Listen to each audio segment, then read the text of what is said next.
America में अपने छोटे बच्चों को पालकर बड़ा करना एक बहुत ही मुश्किल काम है। वैसे तो ये मुश्किल काम पूरी दुनिया में है, लेकिन यहाँ पर एक छोटी सी गलती की वजह से ना सिर्फ हुकूमत आपके बच्चे आपसे छीन सकती है, बल्कि माँ बाप को जेल में भी जाना पड़ सकता है। वो कौन कौन सी ऐसी चीज़ें हैं जो आपको नहीं करनी अपने बच्चों की परवरिश के दौरान, उस पर मैं आज बात करना चाहता हूँ। लेकिन इससे पहले एक बहुत ही मशहूर वाक़या जो रियासत मिशिगन में मैं रहता हूँ, कुछ अर्से पहले मैंने देखा था, उस पर मैं बात करना चाहता हूँ कि किस तरह एक बाप को अपनी एक मासूमाना हरकत या एक स्टूपिड हरकत की वजह से जेल फेस करनी पड़ी और उनसे उनका बच्चा भी चाइल्ड प्रोटेक्टिव कस्टडी में चला गया। बेसिकली कुछ अरसे पहले यहाँ की एक सिटी है ग्रैंड रैपिड्स, वहाँ पर बहुत फ्लड आया था और फ्लड की वजह से रिवर के लेवल जो हैं वो ऊपर चले गए थे। और ये साहब जो हैं, आप वीडियो में देख सकते हैं, अपने बच्चे को रिवर के ऊपर जो ब्रिज है वहाँ पर घुमाने गए और छोटी सी 4 साल बच्ची की कमर पर उन्होंने रस्सी बांधकर उसे ब्रिज के पिलर पर उतारा और पानी की सैर करा रहे थे। इत्तेफाकन वहाँ पर टीवी कैमरास कुछ मौजूद थे जिन्होंने ये फुटेज बनाई। जब ये फुटेज मीडिया में देखी गई, सोशल मीडिया पर शेयर की गई, तो पुलिस ने वहाँ पर उसको रिस्पॉन्ड किया और उन साहब को पकड़ा और उन पर चार्जेस फाइल किए और फिर उन्हें जेल का सामना करना पड़ा, कोर्ट का सामना करना पड़ा। अमूमन जब भी ऐसा वाकया होता है तो पुलिस सबसे पहले फिर अमेरिका का एक जो इदारा होता है चाइल्ड प्रोटेक्टिव सर्विसेज, उनको ये केस रिपोर्ट करती है और फिर चाइल्ड प्रोटेक्टिव सर्विसेज वाले ये डिटरमिन करते हैं कि क्या आप अच्छे वालिदैन हैं या नहीं। और अगर उन्हें कहीं से ये अंदाज़ा होता है कि बच्चे की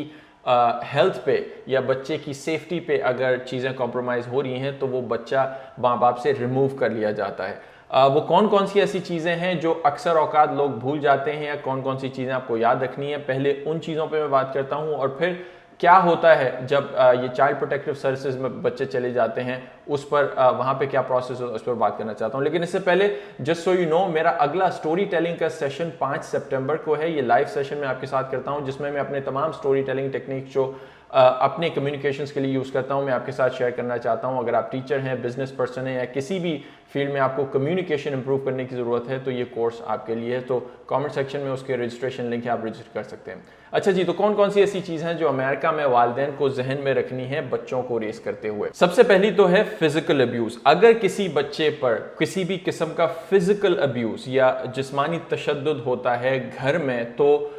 उसे फ़ौरन रिपोर्ट किया जाता है और फिर चाइल्ड प्रोटेक्टिव सर्विसेज की तरफ से ये डिटरमिन किया जाता है कि वो जिस्मानी तशद्दुद क्यों हुआ। नाउ अगेन, ये कहाँ से रिपोर्ट होता है? बच्चे जब स्कूल जाते हैं, बच्चे अगर हॉस्पिटल में जाते हैं या कहीं पे भी जाते हैं और कोई भी आम शख्स भी अगर ये नोटिस करता है कि किसी बच्चे के जिस्म पर कोई तशद्दुद उनको नज़र आया है तो वो चाइल्ड प्रोटेक्टिव सर्विसेज को रिपोर्ट कर सकते हैं। ये जिस्मानी तशद्दुद क्या है? जाहिर सी बात है, कोई भी किसी भी किस्म का उनके जिस्म पे ज़ख़म हो या किसी भी किस्म की उनकी इंजरी हो और वो इंजरी अगर आप एक्सप्लेन ना कर सके, मीनिंग ये कि घर में बच्चे खेलते हैं, मुख्तलिफ एक्सीडेंट्स होते हैं, वो एक और बात है। लेकिन अगर वो आप एक्सप्लेन नहीं कर पाते और ये पता चलता है कि वालिदैन की एक्सट्रीम नेग्लिजेंस की वजह से या वालिदैन ने खुद अगर बच्चों पर कोई तशद्दुद किया है तो ये एक बहुत बड़ी वायलेशन समझी जाती है चाइल्ड वेलफेयर के हवाले से और इसकी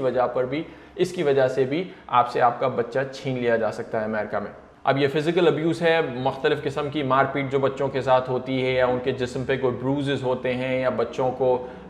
किसी भी किस्म के एक्सट्रीम क्या है फिज़िकल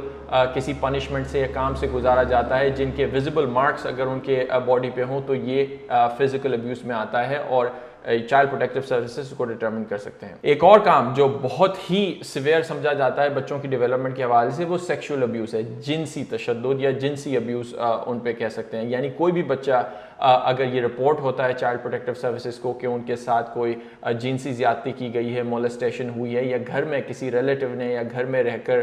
उनके साथ जिनसी तशद्दुद हुआ है या वो ख़ुद बच्चे अगर रिपोर्ट करते हैं तो उस पर भी इसको सिवियर समझा जाता है बच्चों की वेलफेयर के हवाले से और उस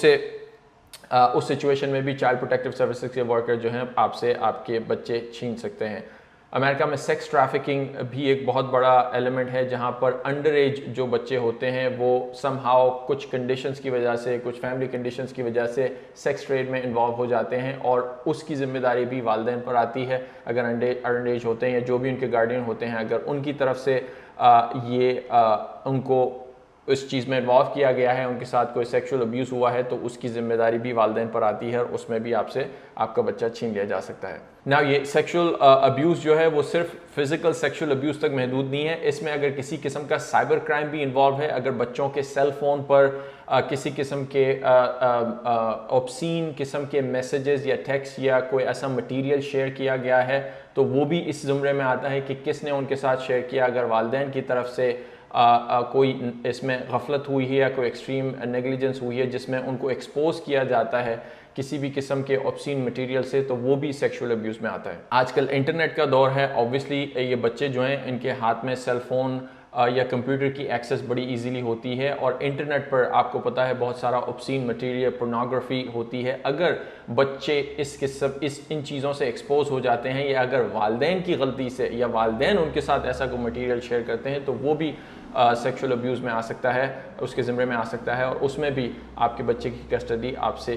छीन ली जा सकती है। फिजिकल और सेक्सुअल अब्यूज़ के बाद इमोशनल अब्यूज़ भी एक बहुत बड़ा एलिमेंट हो सकता है। ऑब्वियसली इमोशनल अब्यूज़ को डिटर्मिन करना फिजिकल अब्यूज़ से थोड़ा सा कॉम्प्लिकेटेड हो सकता है, लेकिन जो भी बच्चे अपने घर में इमोशनल अब्यूज़ से गुजरते हैं, मीनिंग ये कि उन्हें कांस्टेंट बुलिंग का सामना करना पड़ सकता है या कांस्टेंट इमोशनल अब्यूज़ उनकी होती है या उन्हें ऐसे माहौल से गुजारा जाता है जहाँ पर वो हमेशा मेंटली स्ट्रेस्ड होते हैं, तो उस सेंस में भी ये चाइल्ड अब्यूज़ के ज़िम्मे में आ सकता है। और वालिदैन अगेन अगर ये चीज़ रिपोर्ट हो जाए स्कूल के थ्रू, हॉस्पिटल के थ्रू या किसी रिलेटिव के थ्रू चाइल्ड प्रोटेक्टिव सर्विसेज को, तो वो इसकी इन्वेस्टिगेशन करके ये डिटरमिन कर सकते हैं कि क्या बच्चे को वाकई किसी इमोशनल अब्यूज़ से गुजारा गया है नहीं, और अगर गुजारा गया है तो उस सेंस में भी बच्चे को वालिदैन से रिमूव किया जा सकता है। बच्चों के खाने पीने के हवाले से उनकी न्यूट्रिशन पे भी काफ़ी ख्याल रखा जाता है। अगर कभी ये डिटरमिन होता है कि किसी बच्चे को प्रॉपर खाना नहीं दिया गया, उनको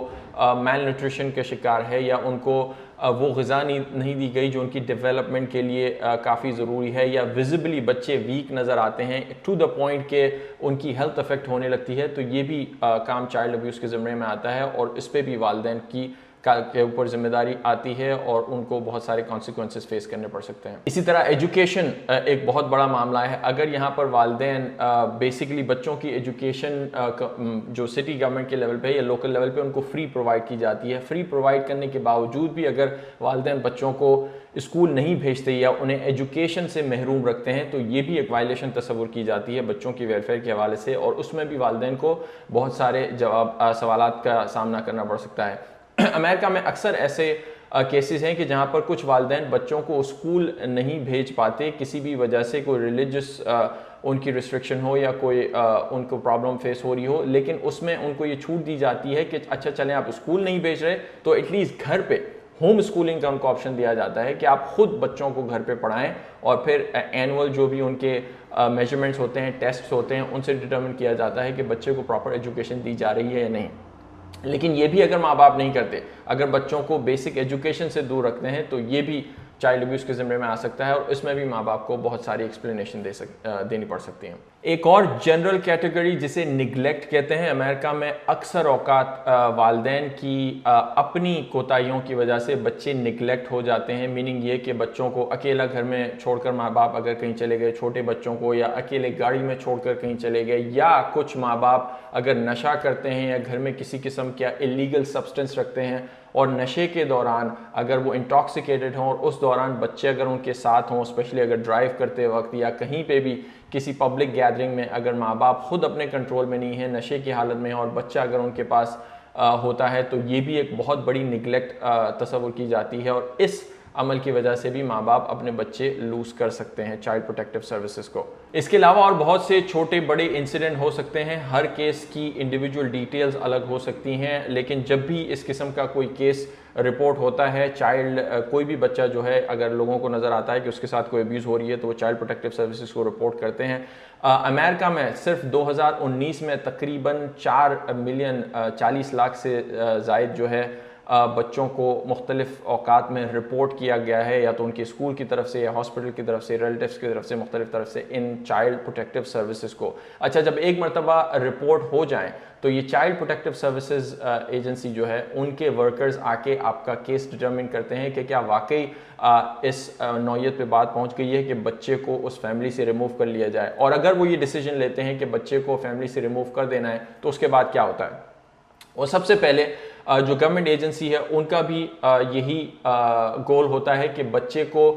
किसी न किसी तरह से फैमिली में रखा जाए, बिल्कुल किसी स्ट्रेंजर के पास या किसी अननोन फैमिली में या किसी इदारे में ना रखा जाए। तो सबसे पहली कोशिश उनकी ये होती है कि अगर माँ बाप या उनका जो गार्डियन है उनसे अगर बच्चे को रिमूव किया जा रहा है तो क्या उनकी इमीडिएट फैमिली में कोई ऐसे जिम्मेदार लोग हैं जिनके पास वक्ती तौर पर ये बच्चा रख दिया जाए, चाहे वो आपके ग्रैंड पेरेंट्स हों या कोई मामा चाचा, जो भी मतलब लोग होते हैं इमीडिएट आपके कोई फ्रेंड सर्कल में होते हैं, तो उनकी कॉन्टैक्ट इन्फॉर्मेशन आपके पास ज़रूर होनी चाहिए। अगर कोई ऐसी सिचुएशन होती है जिसमें आपकी गलती की वजह से आपका बच्चा आपसे रिमूव किया जाता है तो आपकी इमीडिएट रिलेटिव उसकी जिम्मेदारी ले सकते हैं और बच्चे को अपने पास रख सकते हैं। अगर ये ऑप्शन भी अवेलेबल नहीं है तो फिर नेक्स्ट स्टेप जो अमेरिका में फॉलो किया जाता है वो फॉस्टर होम का किया जाता है। मीनिंग ये कि फिर आपके बच्चे को जब रिमूव किया जाता है तो इन्हें बहुत सारी अलग अलग फैमिलीज़ जो होती हैं जो पहले से अप्रूव हुई होती हैं, ये वो फैमिलीज़ हैं जिन्होंने पहले से स्टेट को कहा होता है कि जी हम फॉस्टर पेरेंट बनने के लिए तैयार हैं, हमें अगर किसी के बच्चे इस तरह अबैंडन हो जाते हैं तो हमें दे दीजिएगा, हम अपने पास रख लेंगे। लेकिन उन्हें एक प्रोसेस से गुजरना पड़ता है, उन्हें पहले लाइसेंस लेना पड़ता है, एक बहुत लंबा प्रोसेस है। तो पहले से अप्रूव फैमिलीज़ उनके पास मौजूद होती हैं, तो अगर किसी रिलेटिव के पास बच्चा नहीं जा पाता तो उस बच्चे को फिर फॉस्टर होम में या फॉस्टर पेरेंट के पास रखा जाता है। अब इनके पास कितने अरसे तक रखा जाता है ये डिपेंड करता है आपकी सिचुएशन पे। कुछ माँ बाप को अगर फौरी तौर पर कोई छोटी मोटी पनिशमेंट या फाइन देकर बच्चे को वापस कर दिया जाता है तो वो अलग बात है, लेकिन कुछ सिवियर केसेस में माँ बाप को या तो अगर जेल जाना पड़ सकता है या एक ख़ास ट्रेनिंग प्रोसेस से गुजरना पड़ता है ताकि नेक्स्ट टाइम अगर आपके पास बच्चा हो तो ज़्यादा केयरफुली आप उसकी टेक केयर कर सकें। तो उस तमाम अरसे तक ये बच्चे जो हैं किसी एक फॉस्टर पेरेंट के साथ फैमिली में या मल्टीपल फॉस्टर फैमिलीज़ में भी एक फैमिली से दूसरी फैमिली में भी जाके रह सकते हैं, जो कि बच्चों के लिए ऑब्वियसली उनकी मेंटल डेवलपमेंट के लिए, उनकी सोशल डेवलपमेंट के लिए एक चैलेंजिंग सी बात है, एक अच्छी बात नहीं है कंपेयर टू अगर वो खास खुद अपने माँ बाप या फैमिली के साथ रहें। तो इस पूरे प्रोसेस में बच्चों को वेट करना पड़ता है कि जब तक उनके माँ बाप क्वालिफाई नहीं हो जाते मुकम्मल तौर पर तब तक उन्हें उनके वापस नहीं किया जाता। अगर ऐसी कोई सिचुएशन हो तो अमेरिका का जो लीगल सिस्टम है स्पेशली चाइल्ड प्रोटेक्शन के हवाले से वो काफ़ी कॉम्प्लिकेटेड साबित हो सकता है, इसलिए आपको इस तमाम उसमें एक अच्छे लॉयर की ज़रूरत पड़ सकती है, फैमिली लॉयर की, जो कि इस चाइल्ड प्रोटेक्टिव या चाइल्ड वेलफेयर या चाइल्ड अब्यूज़ केसेस के हवाले से आपको रिप्रेजेंट कर सके कोर्ट में। अक्सर औकात छोटी छोटी चीज़ें, लीगल राइट्स माँ बाप को नहीं पता होते जो कि लॉयर्स को इमीडिएटली पता होते हैं, तो इस मामले में आपके पास एक लॉयर होना भी बहुत ज़रूरी है जो कि आपको प्रॉपर तरीके से रिप्रेजेंट कर सके। भाई ये तो थी अमेरिका में चाइल्ड अब्यूज़ या चाइल्ड वेलफेयर के हवाले से कुछ बातें जो मैंने सोचा आपके साथ शेयर कर लूँ। अगेन मेरा नेक्स्ट स्टोरी टेलिंग सेशन 5 सितंबर को है, कॉमेंट नीचे मौजूद है, आप रजिस्टर कर सकते हैं। That's it, see you next time.